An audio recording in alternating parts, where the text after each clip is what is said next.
Thanks for tuning in today. I'm Dr. Nick, the Incrementalist. Join me as I seek out the small incremental changes being applied in other industries that we can learn from and that can be applied in healthcare. Can these changes bring immediate value, but also add up to the big improvements and revolution we need in healthcare? Come along with me to explore the possibilities. My innovative guests from around the globe have used small incremental improvements to achieve their moonshot.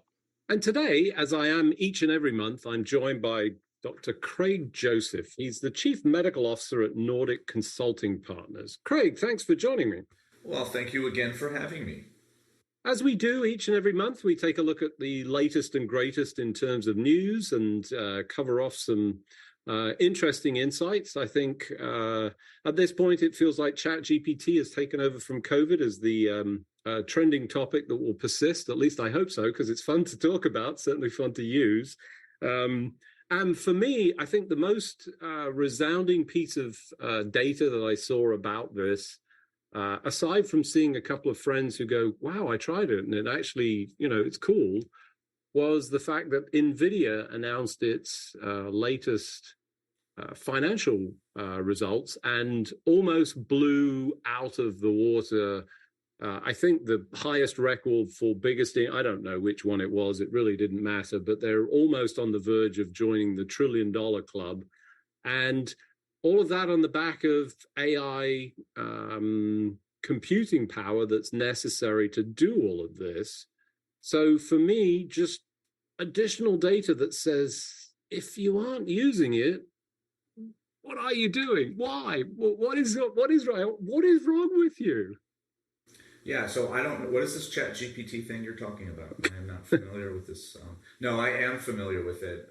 And NVIDIA, I was reading up about this company. They started not too long ago, 20 years, less than something. Yeah, right. Something not crazy long ago, making chips for graphics. Right. They were making GPUs, graphical processing units. And their intent was, hey, we should make video games better, and we can make these, these little GPUs that are really not meant for doing lots of things besides graphics. And then they started making some money with Bitcoin, because it turned out that the same calculations that you needed for cool graphics and for gaming, you also needed to mine Bitcoin. And so they started making some, doing even better with that. And then as Bitcoin kind of started to fall apart a little bit, the value of their stock went down. And hindsight 2020, that was the time to buy, but not a lot of people did. And so, oh, you're not talking buy Bitcoin. I see. I'm buying in NVIDIA. No. Sorry, buying NVIDIA stock, because I think we need to clarify this, because somebody might come after you for telling them to buy Bitcoin. Do not buy Bitcoin or do so at your own risk. I know nothing about Bitcoin. I know nothing about any of that crypto stuff. So yeah, if you're doing that on my advice, that's on you. Well, I think doing anything on your advice, just I'm sorry, Dr. Nick. I think that's accurate. I'm not going to argue with you on this, but if we do have a listener who has a time machine, I would suggest they go back a few months and buy some NVIDIA stock, because I think it's up 160%. Yeah. And based on, why? Because these large language models, of which ChatGPT is the one we're all familiar with, to create these AI tools, you need those kinds of GPUs. Again, it seems silly to talk about graphics because they're just doing calculations.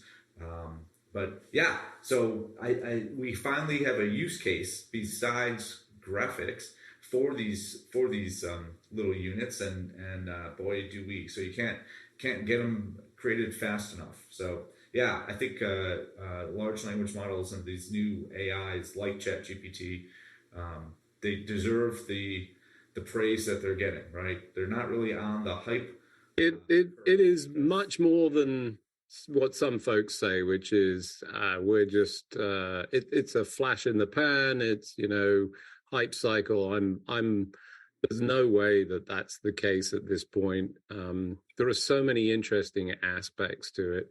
I think the GPU commentary, and you're right, I remember them launching, and there was all the move. I think it was Doom was the game that really sort of broke the mold of capacity to be interactive.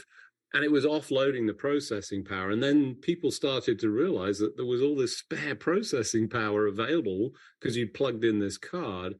And that was where there was this sort of inflection point. And I don't think they even predicted it. Now we've got this additional use case. So I'm excited by that. But in terms of use cases and, specifically healthcare, I believe you actually talked about this. You presented on ChatGPT in healthcare just recently, right? I did domestically, and I think you did internationally. However, I'll tell you something that I did last night for fun with ChatGPT, the 4.0, the newer one that I think costs about $20 a month. I wanted to do a little science experiment, and so I will now disclose that I have had an MRI because I had a lot of back pain and sciatica, and wanted to really know what was going on in my spinal canal. And so this is several years ago. I had an MRI, and I got the results before my doctor did, or at least before my doctor called me and told me what it said. And as I think we're clear, I am a licensed board certified physician. And I get this MRI of my own back, and I had no idea what it said. It was very complicated, and it had a lot of words, and I'm familiar with most of those words, but the way they were put together. You're such an honest guy. I would never admit to that, but go on. Was this a good thing? Was this a bad thing? Am I supposed to be happy with this MRI? Clearly, I still have back pain. The MRI is not going to solve that, but what was going on? And so what I did was, this was pre-ChatGPT several years ago, I called up my friend who's a radiologist who happened to be the best man in my wedding, and I read him the interpretation from the MRI, and I had him, I paid him exactly $0 to tell me, what does this really mean? And he walked me through it, and then I was able to understand that. Now, most of us don't have friends who are radiologists who we can read MRIs to. So I thought, this will be fun. Let me take the text of this MRI interpretation. I left my name off of it, but everything else was there. And I pasted it in to ChatGPT, and with the instructions of, hey, this is a MRI interpretation. Please write a summary of the findings and suggested therapeutic options for the patient. And write this as if you're writing to a primary care physician. So in other words, you could use some big words. It's a doctor talking to another doctor, essentially. And within 10 seconds, I had this exceedingly accurate, almost word for word for what my friend the radiologist interpreted to me, and kind of laid out all the possibilities, and gave me a nice summary. And then I said, okay, that's great. Hey, ChatGPT, take what you just did, now write it for the patient. The exact same thing, but now write it for the patient. Amazing. Just, again, within seconds, it just spits out something, and it put it in patient-friendly terms, we talk about things that are hype and not ready for prime time and 5 years in the future. This is today, and now, can we all just turn this on? No, there are legal and other kinds of ethical considerations we have to make. But the point is, it really is ready. And we can't just turn it on and go forward, because it's wrong from time to time, and we need to put some guardrails on there.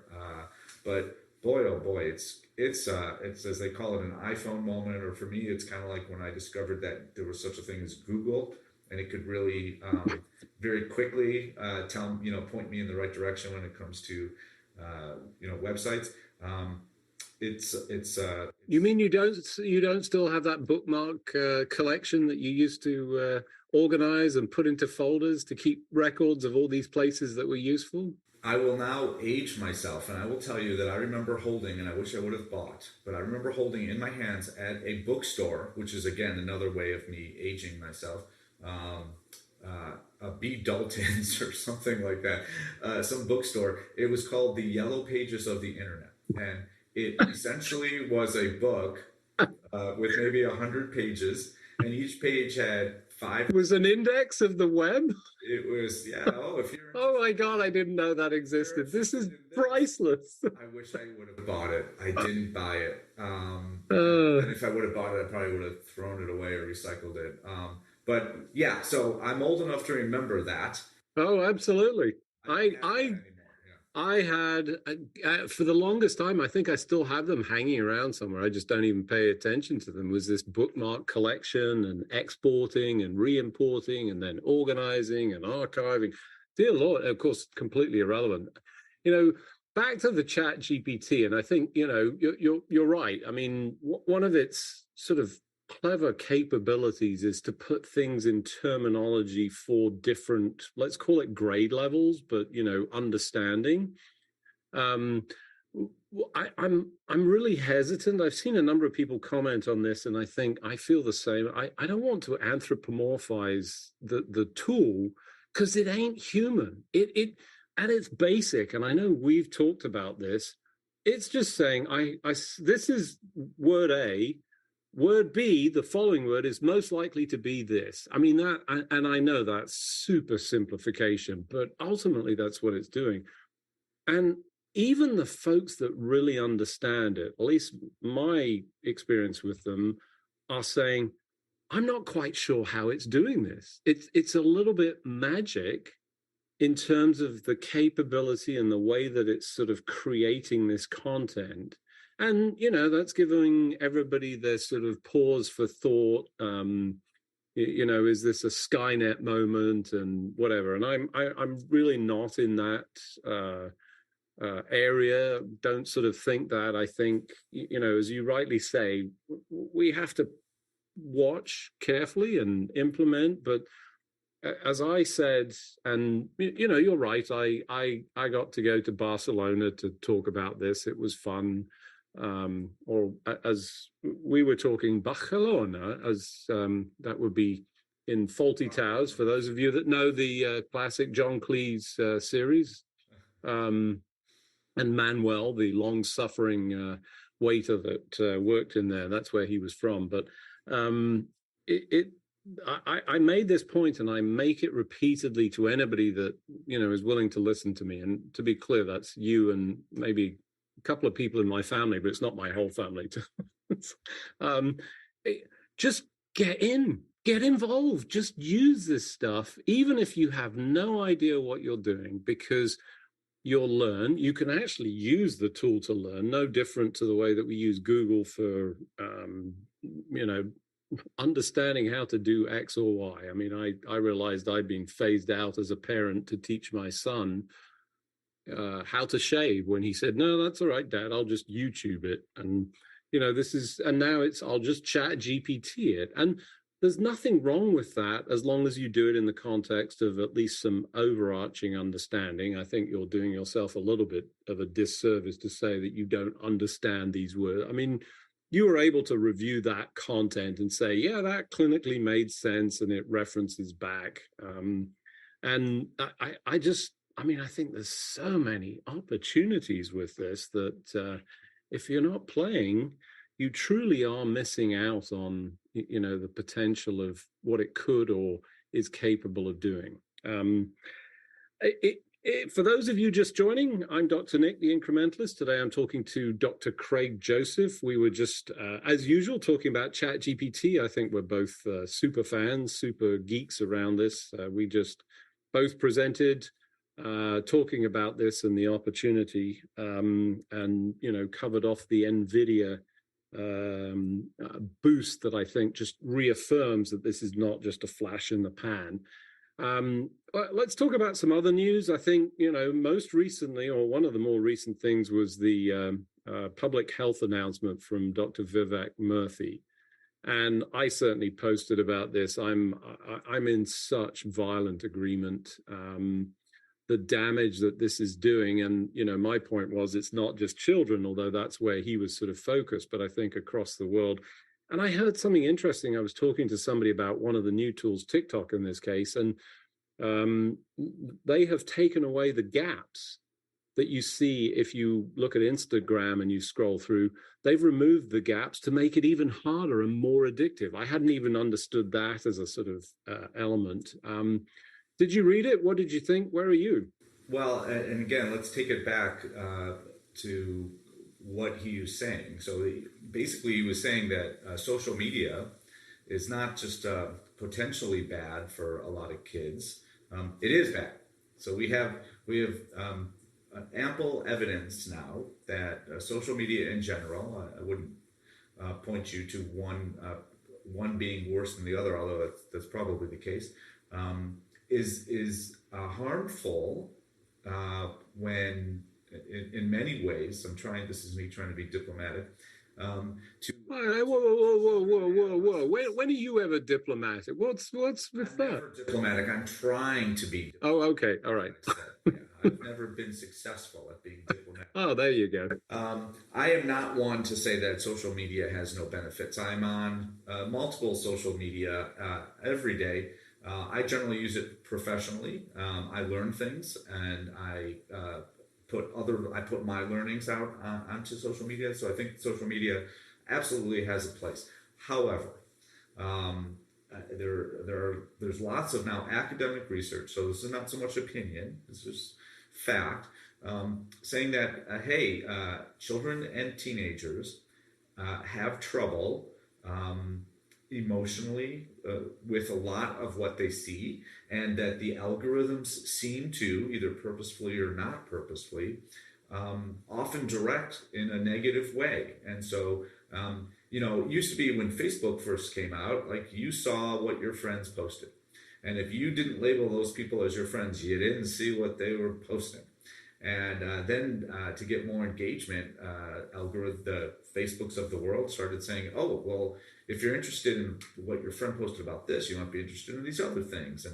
And the same way, you watch this video on YouTube, well, you might be interested in this video. And so it's defaulting to continuing. So you just have to sit there, and you don't even have to click on anything. It just keeps coming up with the next thing and the next thing and the next thing, and it never stops. And so, I think some of the more disturbing research was done by some academicians who created some false accounts as if they were teenagers, and put in some search terms that were fairly innocent, and within a small amount of time, minutes, some of these algorithms were pushing self-harm videos and other testimonials, which A, shouldn't be on there, but B, if they are on there, how are they being promoted? And so it's a lot more than what it used to be, which was on Instagram, everyone's like, oh, you're putting your best foot forward, and now I think I'm supposed to think, oh, my friend only does very nice things. She only goes very nice places. She only has very nice things. She eats at the best places and travels all over. Well, no, in reality, her life is just like yours mostly, but she's putting the highlights there. That's that, and then you're jealous, right? And then you have fear of missing out and that kind of stuff. Boy, that's kind of kids play compared to maybe you should hurt yourself, like suggestions of self that you should self-harm, suggestions that you should binge eat. And so I think the search in general has come out and said, I don't think this is what he did, and said that these things are dangerous and we need to think about them and regulate them as we would any other public health problem, from smoking to infectious diseases to cancer. Like, these are in the same category, and we need to think about them the same way. We don't let companies make put out chemicals that we know cause cancer unless we think that we can mitigate that risk, or at least make people aware of those risks. Or if we think we can get away with it, to be clear. But I'll leave that out. I'm just going to say A+ to Dr. Vivek Murthy for calling this out. I'm going to give you a B+ for your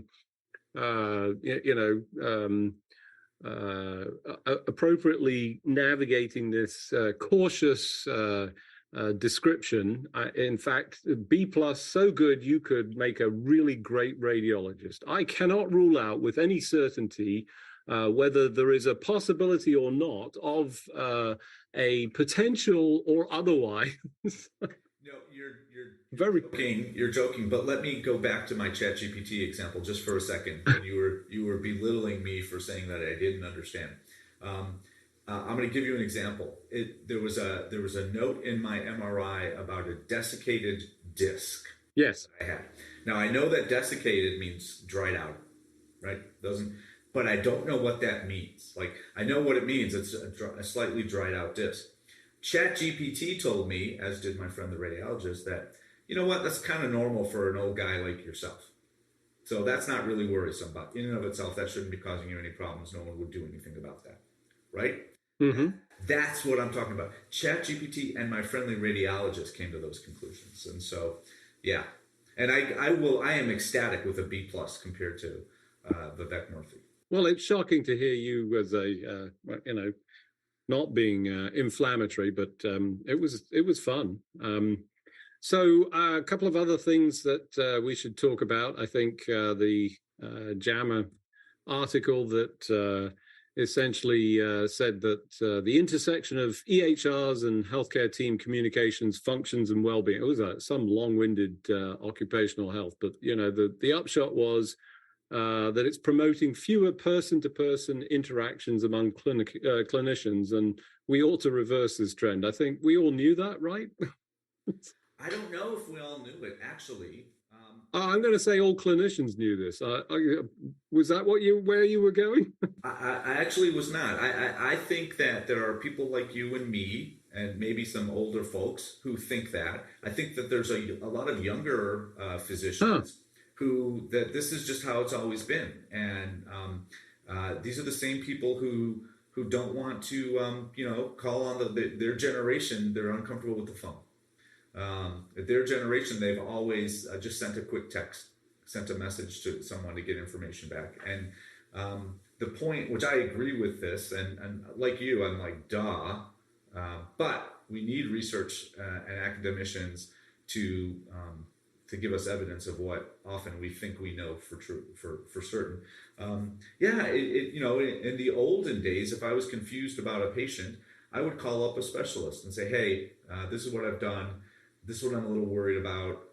Maybe I'm making a big deal out of nothing, or maybe this is a big deal. Can you come by, take a look at the patient? And that would always happen over the phone, or that would happen with me walking through the hospital and seeing a colleague of mine. And right. that colleague would write up a response, and I would write a formal consult, as we say, but I would always get a phone call back. Hey, saw your patient. I wrote it all up, but really summary is this. Yeah. Don't worry about it. It's all cool. I'll follow up, but I think we're all good, right? Now that doesn't happen because we've lost that curbside consult, unfortunately. And to your point, interesting that you highlight that generation that maybe doesn't think that. I think that important aspect to this, and that brings us to a couple of other things came out. I mean, we're seeing progressive additional data research done in this EPIC research tool. We saw the stroke and blood clotting disorders essentially rare when looked at in the COVID vaccination for the monovalent, bivalent, as compared to people that had COVID. Excellent data, source data from the EHR. There was also the opioids on folks taking opioids, and gabapentin shows an increase in opioid use disorder. I mean, for me, this is great stuff. I know you're a big fan. You read these, you're a constant study on them. Yeah, and you're referencing one of the major electronic health records vendors in the world, and with their customers' permission, they've pooled data that's really de-identified. For real, and they're able to do some of these very preliminary studies on millions and millions and millions of patients, whereas typically it would be thousands. And so they're able to get information out there quickly. And so, yeah, no one's saying EHRs are bad. Certainly, I've spent a lot of my career working with them and for some of these companies, but there are areas where we've made it too easy to do the wrong thing, and we want to try to reverse some of that and get back that collegiality. Because oftentimes that's the magic happens when you tell me something as opposed to sending me a text. That conversation is very different. Yeah, so unfortunately, as we do each and every other week, we've run out of time. So just remains for me to say to the audience, hope you had a wonderful Memorial Day if you were in the US. If not, that's what we were doing. And no doubt it was simply the best. I've got to put that in. We said goodbye to Tina Turner, who touched a whole part of the generations with all of her music. Craig, thanks for joining me. Thanks for joining me today. Do you have any better ideas, or have you found a small incremental change that's brought about a big improvement in your world? Let's continue the conversation on our hashtag, The Incrementalist, or share with me at DrNick1 on Twitter. You can find more information about the show on our program page at healthcarenowradio.com. And tune in next time to hear my discussions with leaders and innovators from around the globe who've revolutionized their space by using small incremental improvements to achieve their moonshot. I'm Dr. Nick, the Incrementalist, and I'm starting a revolution through evolution.